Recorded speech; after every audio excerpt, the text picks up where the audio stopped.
Olá, gente, boa noite. Vocês que acabaram de entrar aí agora, eu vi Márcia, Sandra, Jace. Vocês estão me ouvindo bem? A qualidade do áudio está legal aí?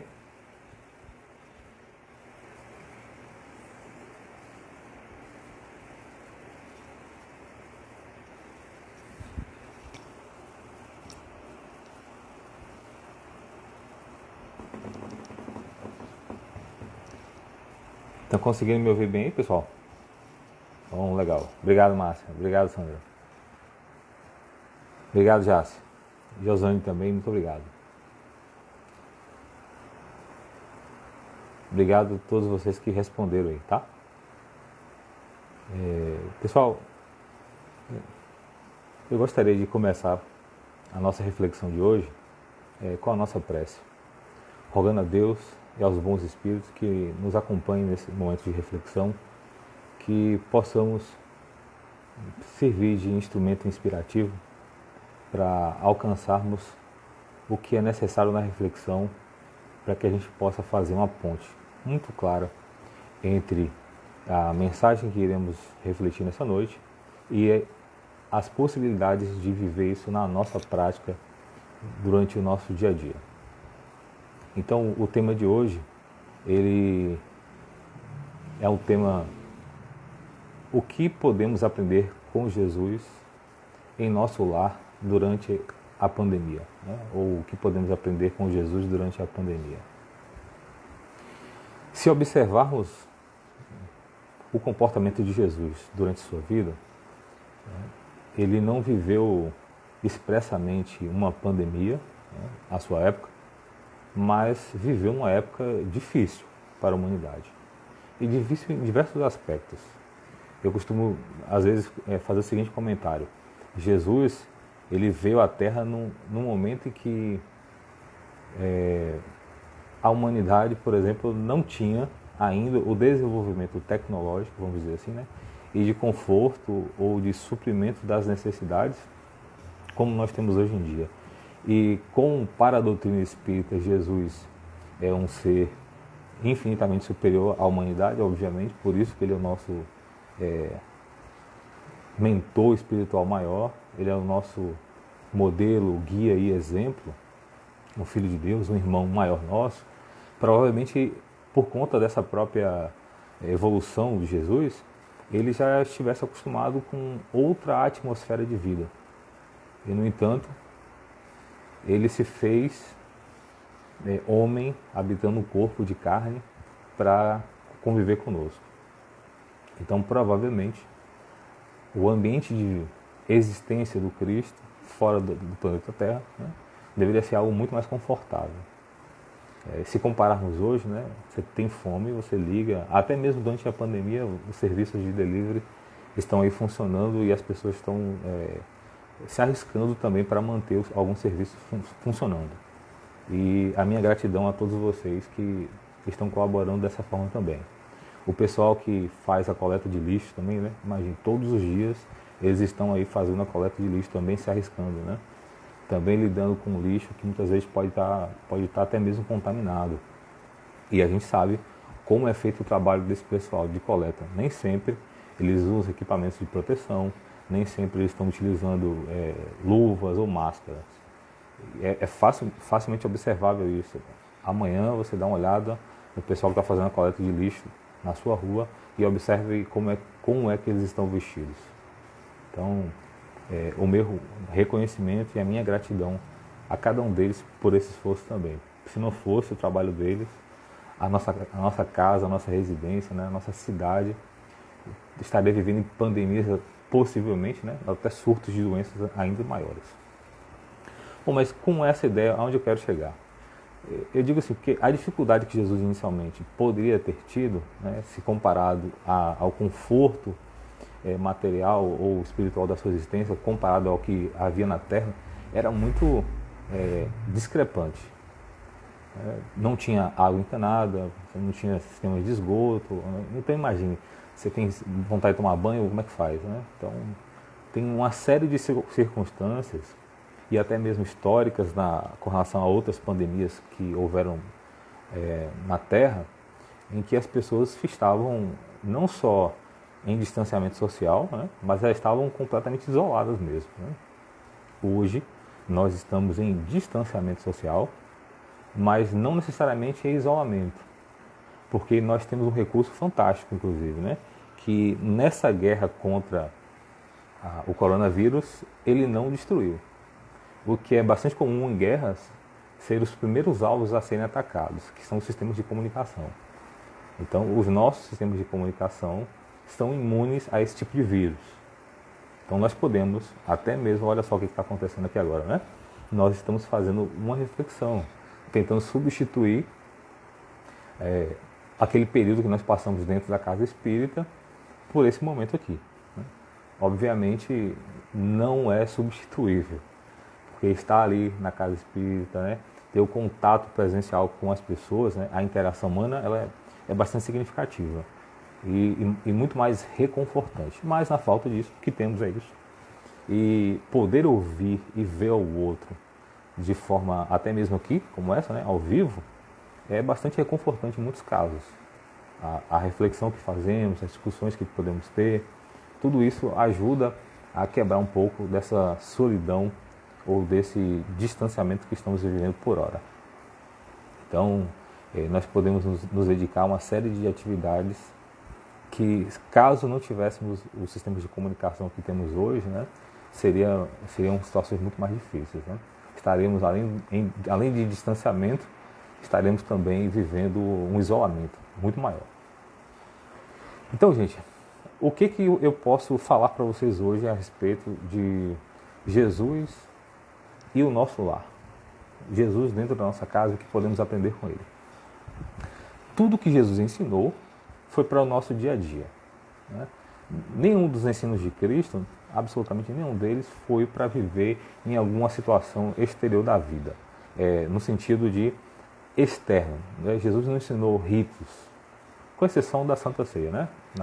A fazer a partilha do pão material e a partilha do vinho. Com exceção desse momento, que também é bastante simbólico para questões internas, tudo que ele nos ensinou faz parte do nosso cotidiano. Então não teria nada além disso, nada, absolutamente nada, nos ensinos de Jesus para que a gente pudesse estar preocupado e dizer assim, ó, eu agora não posso sair de casa, então eu não posso viver a minha fé, não posso viver a minha espiritualidade, porque eu não posso ir na casa espírita ou na minha casa religiosa, por exemplo, né? Seguindo qualquer outra denominação cristã, por exemplo. E agora?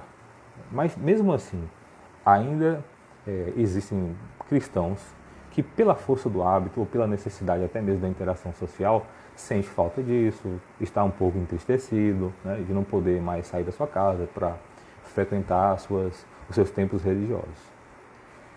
Mas uma coisa que eu vi esses dias, né, uma charge na internet, que dizia assim, tinha uma figura de um ser que representava o diabo e uma figura de alguém que representava Deus. Aí ele dizia o seguinte, o diabo, né? Veja só o que eu consegui fazer. Fechei todos os seus templos. Aí do outro lado Jesus dizia, ou Deus, né? Dizia assim, não. E olha só o que eu fiz. Em cada casa eu abri um templo. Essa charge foi bastante interessante. Bom, como vivemos num país de maioria cristã, né, ou pelo menos de autodeclarada cristã, fica fácil entender um pouquinho sobre as possibilidades do que podemos viver com relação a Jesus no nosso lar. E aí eu gostaria de voltar um pouquinho no tempo com vocês até a Casa do Caminho. Para quem não conhece, a Casa do Caminho não é a Mansão do Caminho de Divaldo Franco lá em Salvador, tá? A Casa do Caminho era vamos dizer assim, a primeira congregação religiosa cristã no modelo de paredes, né, que foi construída pelos discípulos, e eles utilizavam ali para poder ajudar as pessoas. Então era realmente uma casa que ficava numa estrada, e ali eles ajudavam e acolhiam as pessoas que precisavam de auxílio durante o seu trajeto. Ou então pessoas que sabiam que os cristãos estavam ali e iam atrás deles para obter algum tipo de benefício ou receber algum tipo de ajuda.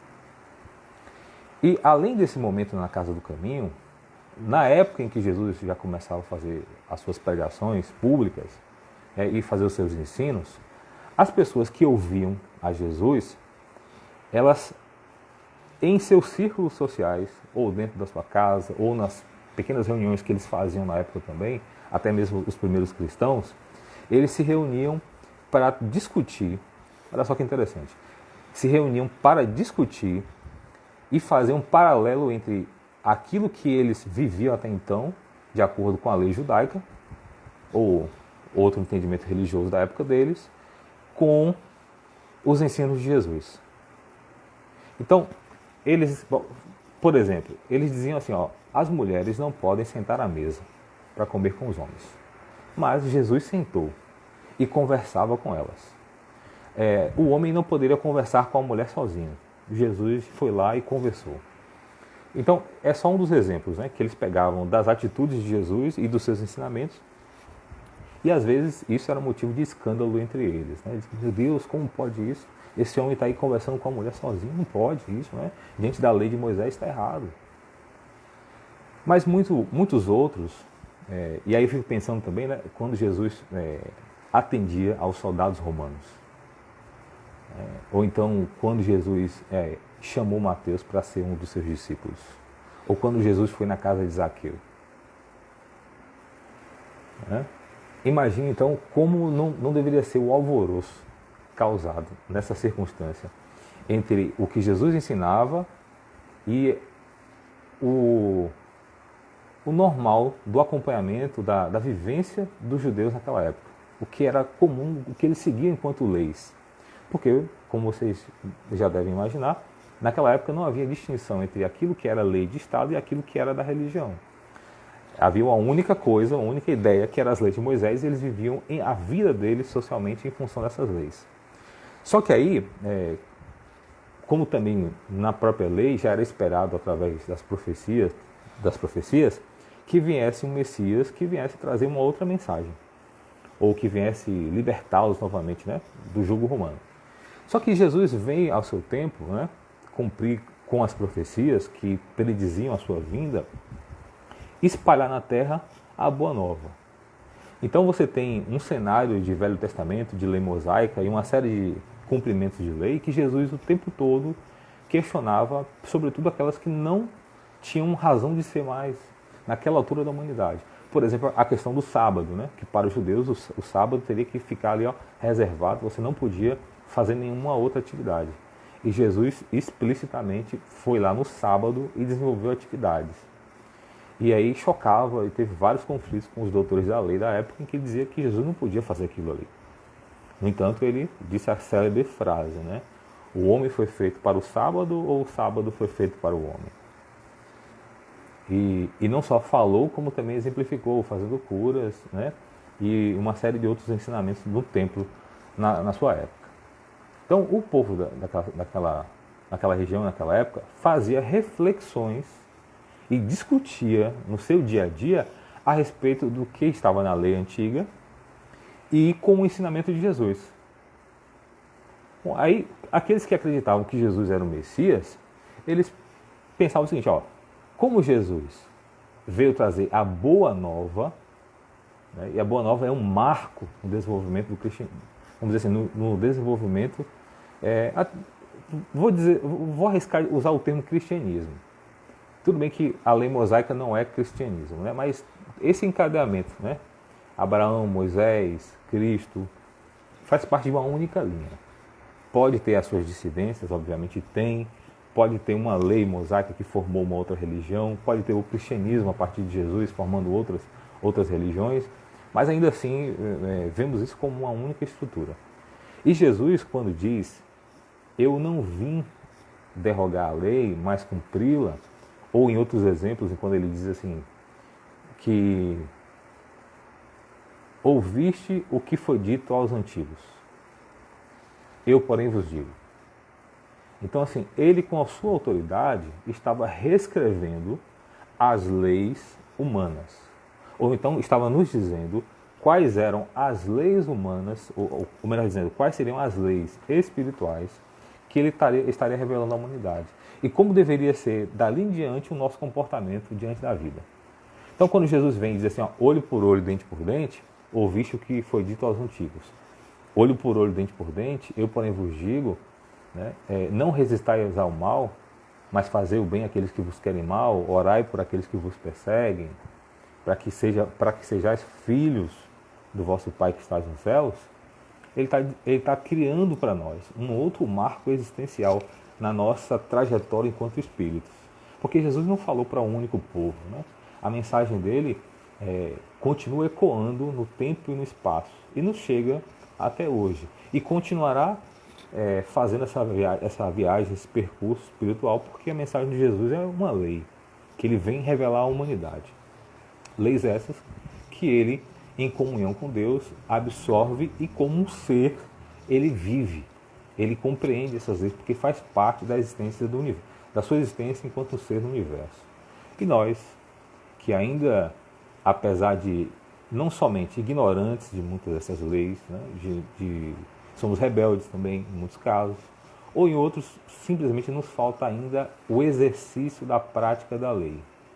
Então muitos de nós aprendemos que decoramos versículos bíblicos, decoramos textos, decoramos uma série de instruções a respeito das religiões, ou até mesmo a respeito das leis de Deus, mas nos falta ainda o mais necessário, que é a vivência dessas leis, para que a gente possa transformar uma ideia em uma consciência. E não existe outra forma para o espírito, como está descrito lá no Livro dos Espíritos, no Objetivo da Encarnação, que a encarnação é uma lei e é necessário para o espírito, para o seu desenvolvimento. Então nós, enquanto seres espirituais que somos, né, temos por necessidade evolutiva a encarnação. E ela tem basicamente duas finalidades: nos fazer progredir moral e intelectualmente. Hoje, com relação a essa pandemia, estamos aí com o distanciamento social, isolados em casa. O que nós podemos viver dessa experiência de Jesus? Porque se Deus, né, naquela charge ali, eu vou tomar ela como exemplo, se Deus abriu em cada casa um templo, né, mas na verdade cada um de nós já é um templo, e rende graças, e rende ofertas, e rende promessas, e faz suas interações internas de acordo com aquilo que acredita, né? Porque você fala com Deus através do seu coração, através da prece, mas sobretudo com a vibração que você emite. Então, muito mais do que a prece falada, muito mais do que as experiências que você pode relatar ou viver, ou daquilo que você pode ler espiritualmente, você fala com Deus através da emanação do seu ser. Então, por isso que os Espíritos dizem, né, que antes mesmo de que você possa abrir a boca para falar a respeito de alguma necessidade, Deus já conhece. Porque a vibração que você emana o tempo todo já revela qual é a sua característica, qual é a sua natureza. E o que você está vivendo, né? Em qual vibe, vamos dizer assim, você está na frequência. Então, nesse momento em que estamos vivendo essa pandemia, em que momento eu posso aplicar os ensinos de Jesus? Ora, a gente está tendo a oportunidade de poder, claro que isso é para os cristãos, né, gente? Respeitando também as outras denominações religiosas que têm outras necessidades e outras formas de interpretação desse momento. Mas para nós cristãos, o que nós podemos fazer?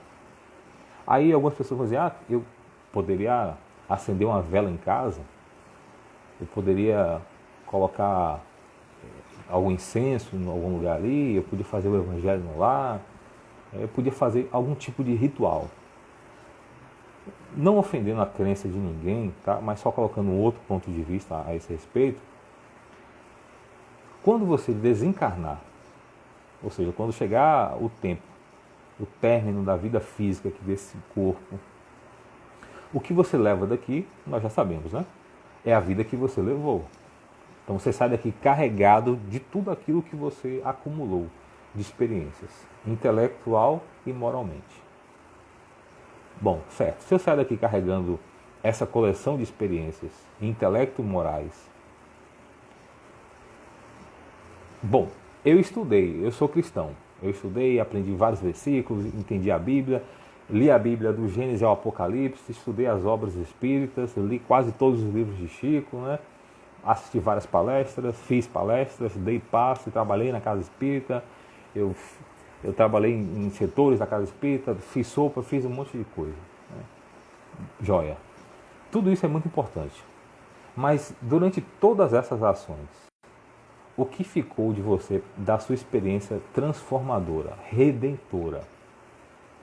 Porque a encarnação para o espírito, ela tem um propósito de melhoramento, de desenvolvimento.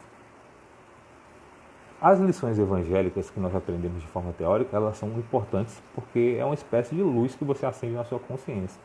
E você ocupa um espaço para que ele não seja morada de ideias pouco edificantes.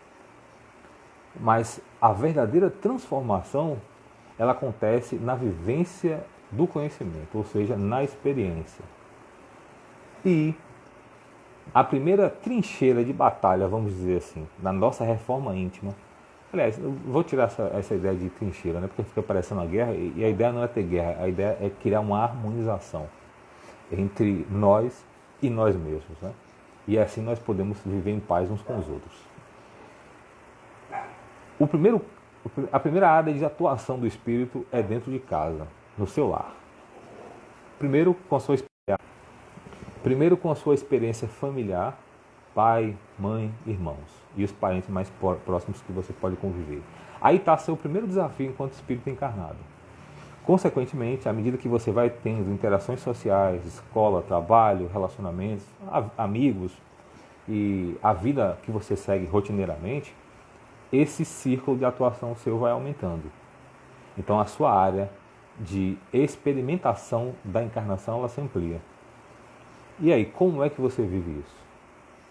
Para nós espíritas, essa vivência ela deveria ser regulada pelos ensinos de Jesus. A minha experiência com o meu pai, com a minha mãe, deveria seguir o Evangelho do Cristo.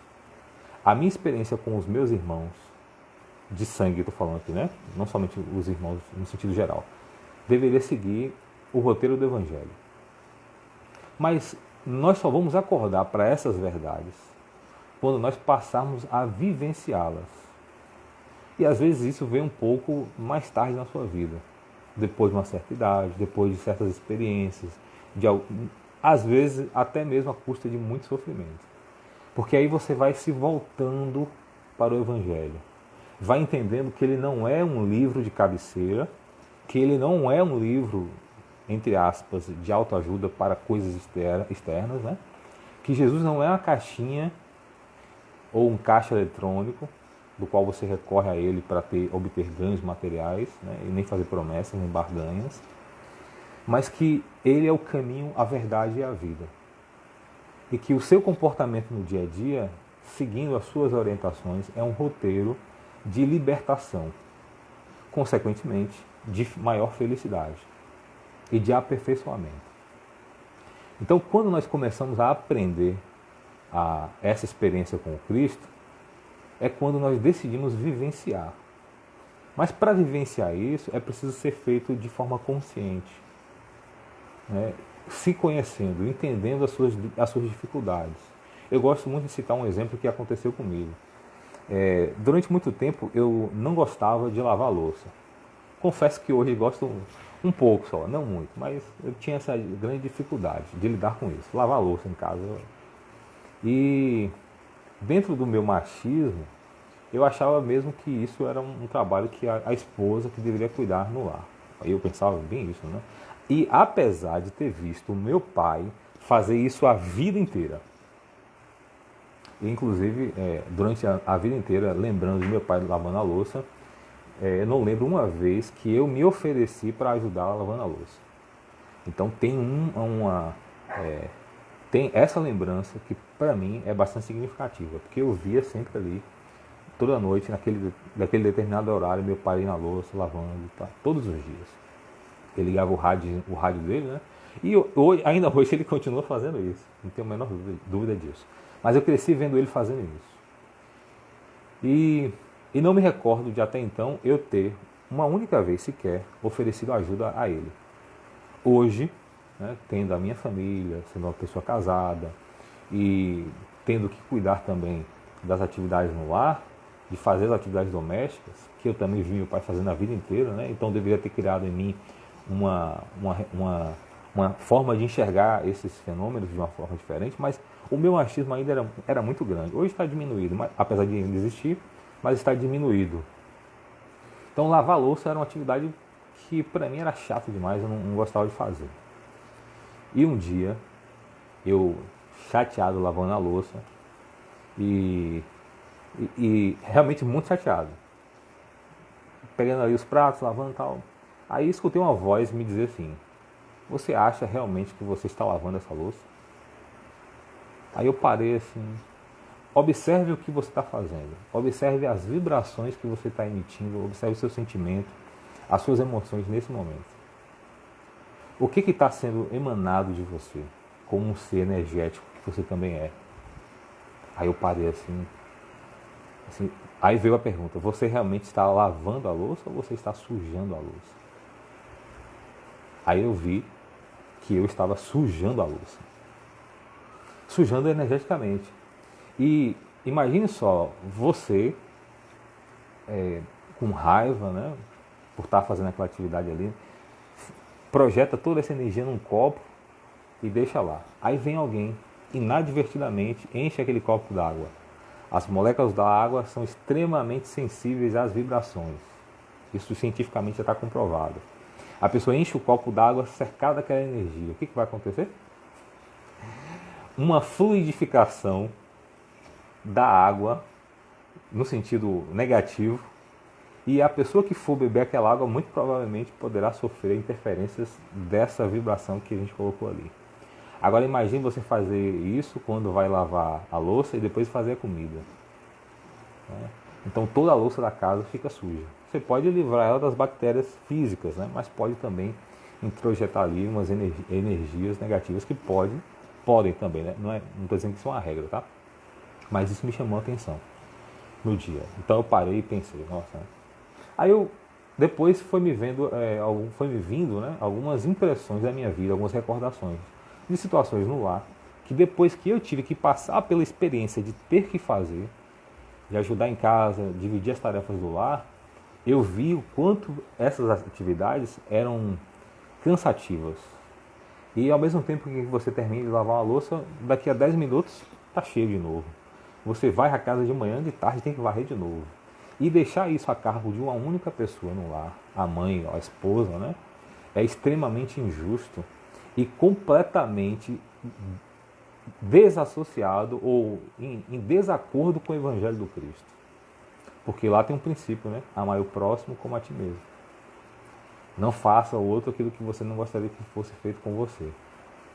Então, quando eu comecei a observar, e não foi agora nessa pandemia, isso não tá, já tem um tempo, sobretudo quando eu casei, e a gente começou no início as tarefas não eram divididas, mas após passar por essa série de constrangimentos que foram me oportunizados de ver, ou insights, né, como alguns preferem chamar, eu fui acordando para essa vivência dos ensinos do Cristo na minha vida cotidiana, começando dentro de casa.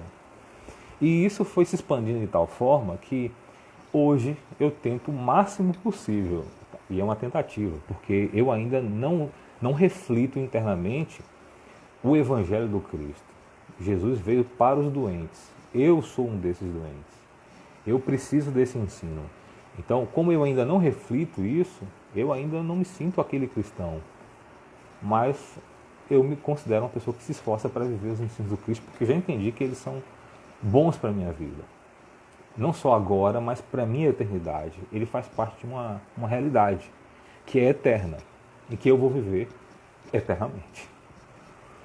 Então, o cuidado com o outro dentro de casa saiu daquela esfera que eu imaginava inicialmente da paixão, do amor romântico, né?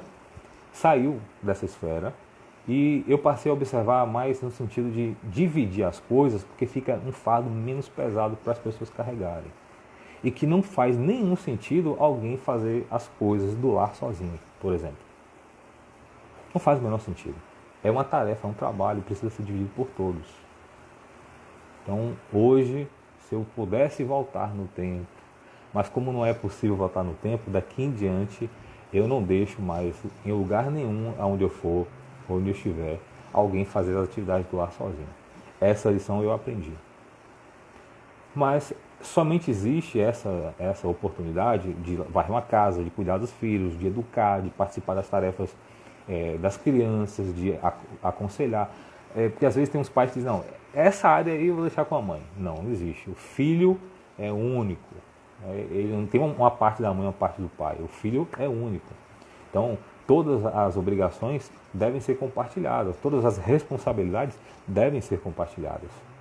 Mas fora isso, existe uma outra coisa que eu gostaria de chamar a atenção, é que muitas vezes a gente fica querendo salvar as crianças da África. Não que elas não mereçam, muito pelo contrário, né? Elas devem realmente ser amparadas. Não só as crianças, como toda a humanidade em qualquer lugar onde ela esteja.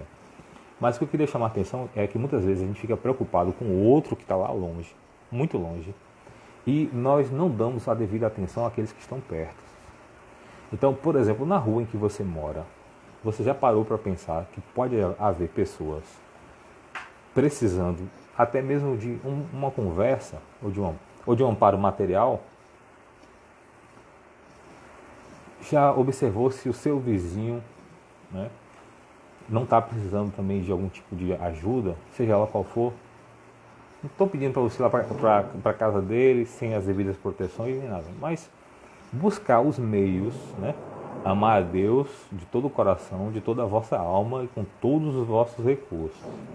Então, ir ao encontro aos infortúnios ocultos também é uma forma de amar ao próximo.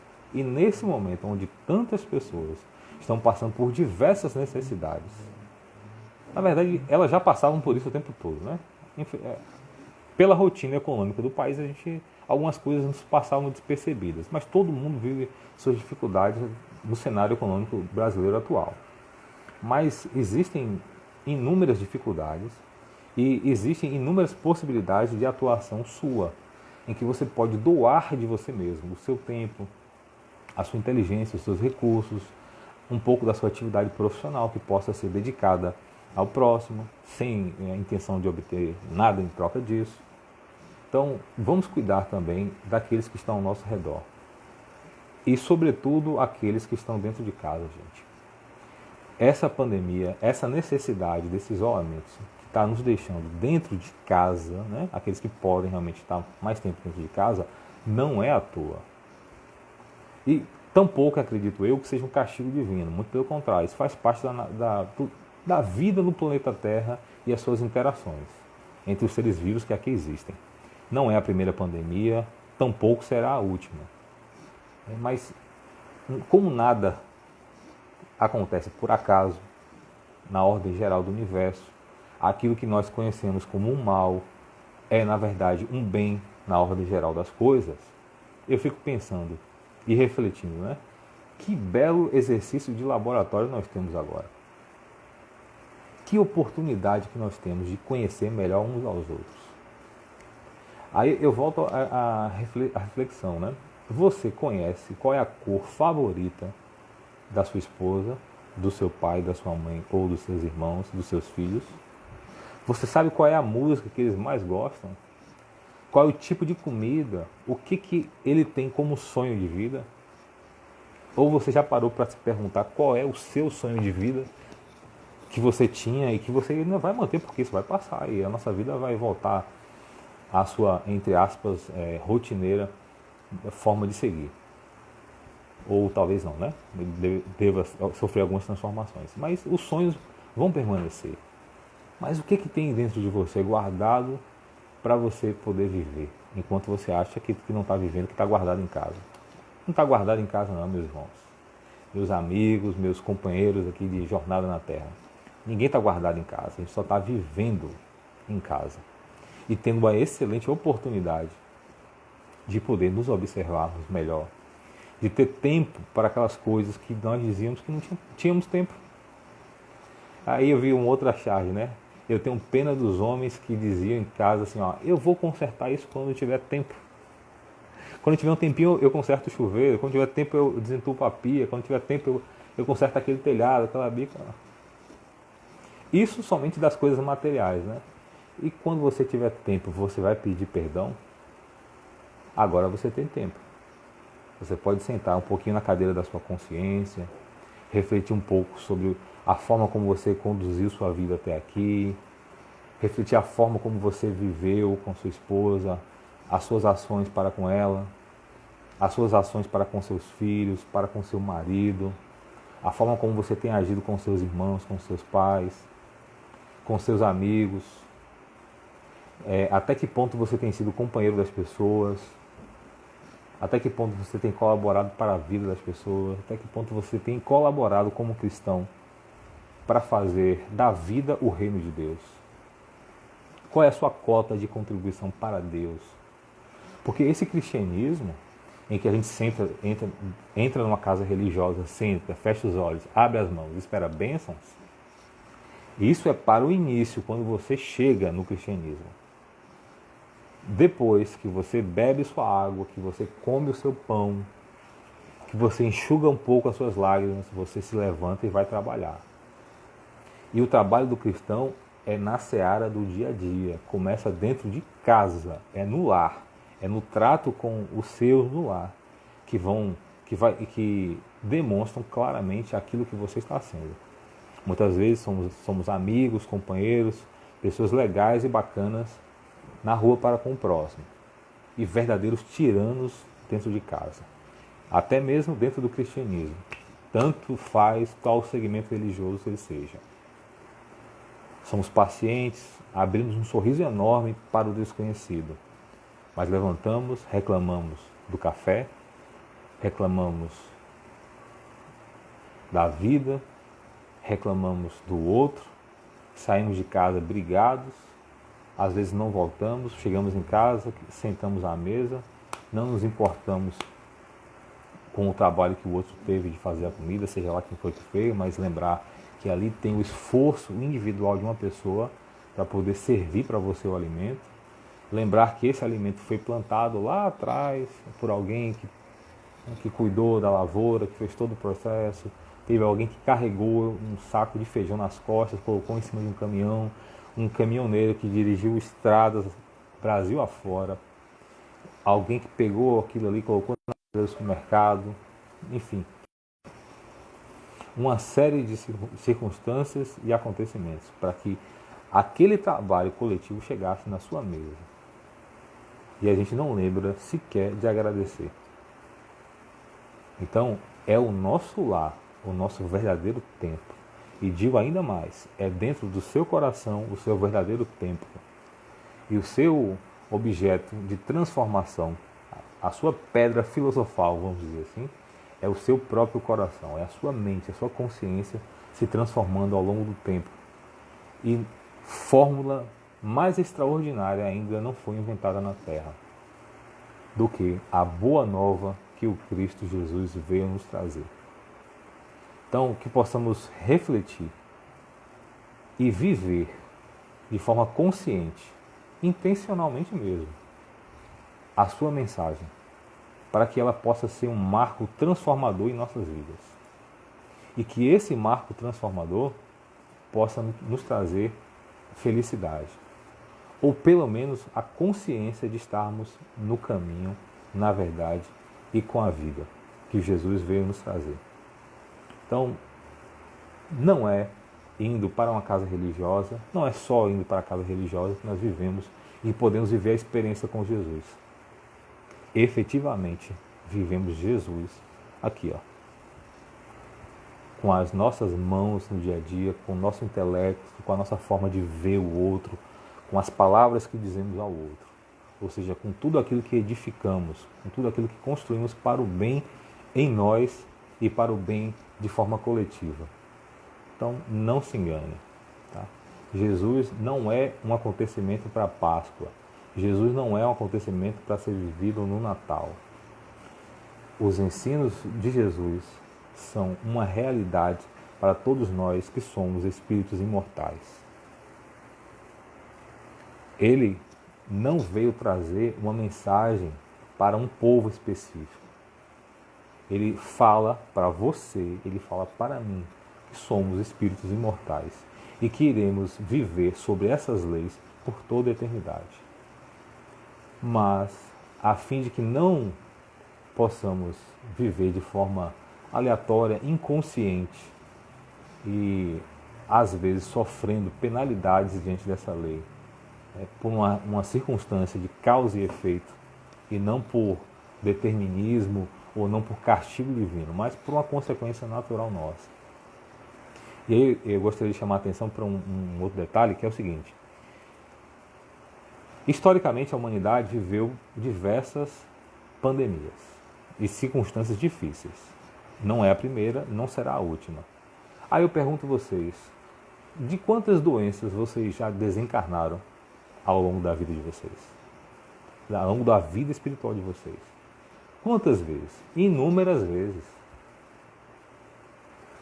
E hoje, você vive como essa circunstância? Ah, mas eu não lembro o que vivi. Volta nos livros de história.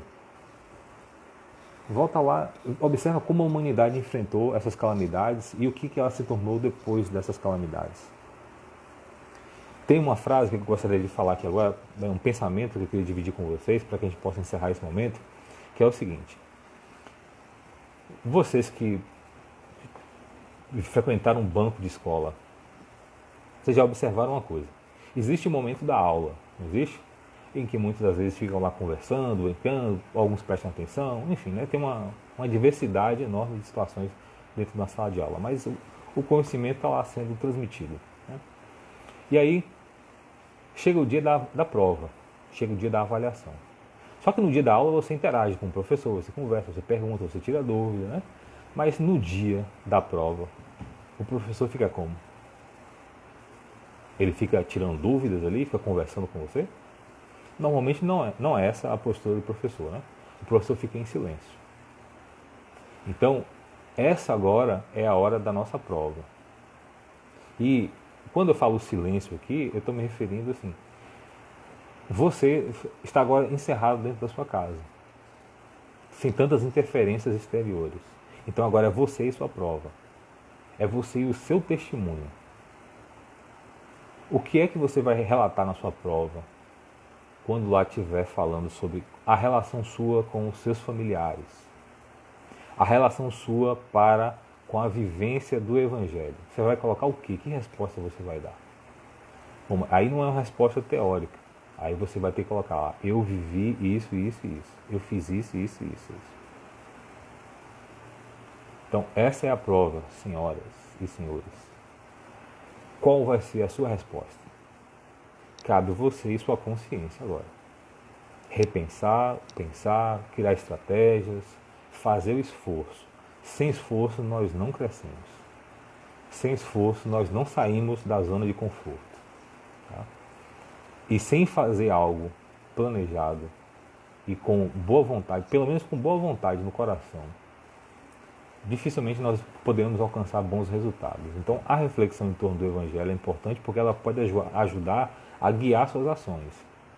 Mas é o seu coração, sobretudo, que precisa estar desarmado, que precisa estar entregue, que precisa estar disposto, porque é o seu coração que vai mudar.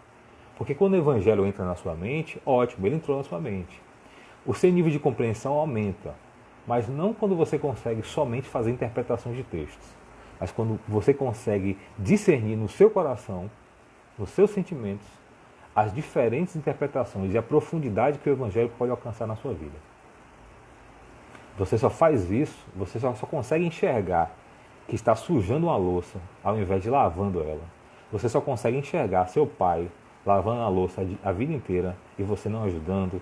Você consegue olhar para sua esposa e ver ela fazendo aquela atividade, ou seu marido, ou seus filhos. Você só consegue olhar para eles de uma forma diferente quando as nuances do seu coração começam a ser sensibilizadas por sua vontade, por sua predisposição em querer mudar, em querer enxergar as coisas de uma forma diferente. Então, abra o seu coração às possibilidades. Deixe que o Evangelho ilumine não só a sua consciência, mas que sensibilize o seu coração.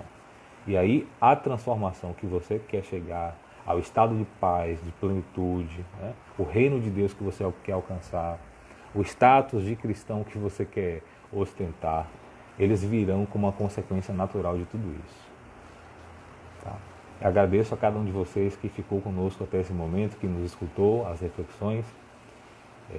Agradeço a Casa da Paz mais uma vez pelo convite. Desde já estou à disposição e também me coloco à disposição de vocês se precisarem do meu auxílio naquilo que me for possível. Desde já agradeço a Jesus por ter me permitido refletir com vocês nesse momento e a Deus pela nossa existência. E agradecemos também pelas bênçãos visíveis e pelas bênçãos que os nossos olhos e a nossa consciência ainda não conseguem compreender e enxergar, mas que sem sombra de dúvidas elas existem e estamos mergulhados nas bênçãos do Criador em todo momento de nossa vida. Infelizmente, às vezes a dor chama a nossa atenção e prende-nos a ela, porque ainda somos seres vacilantes e ainda pouco acostumados com ela. E ela, de fato, ela incomoda. Mas ela também é um mecanismo da produção divina ou da lei de evolução. Então, que possamos agradecer pelas dores e que possamos fazer dela um ensinamento valioso de nossas vidas. Fique com Deus e muita paz.